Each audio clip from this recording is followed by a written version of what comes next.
In the second column, I want to take a look at a couple of more division problems. Now, you might be thinking, okay, well, what gives? We've already done a whole bunch of division problems, but these ones are going to turn out a little odd. So I want you to bear with me here for a minute. I have w to the second power divided by w to the fourth power. I could just subtract the exponents, but if I subtract the exponents, then it's going to get a little weird and we're not quite going to know what to do. So let's expand first so we can see what's happening with our exponents. Okay, w squared is w times w on the top over w to the fourth is w times w times w times w. Just like before, I'm going to cross off anything that simplifies to 1. So w divided by w equals 1. W divided by w equals 1.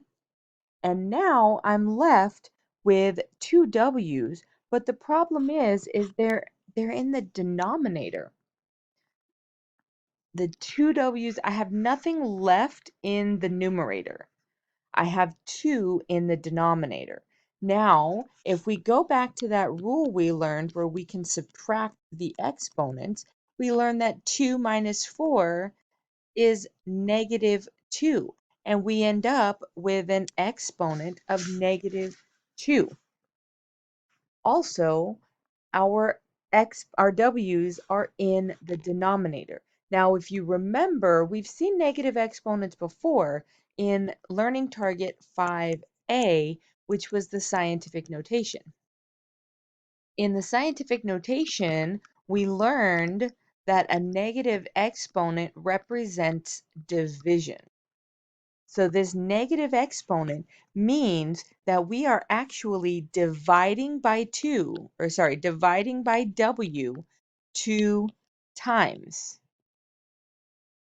So w to the negative 2 means we're going to divide by w 2 times. I have nothing left in the numerator. However, if you remember, the reason we're crossing these out is because they equal 1. So what I actually have in the numerator is a 1. So my answer becomes 1 over w to the second power.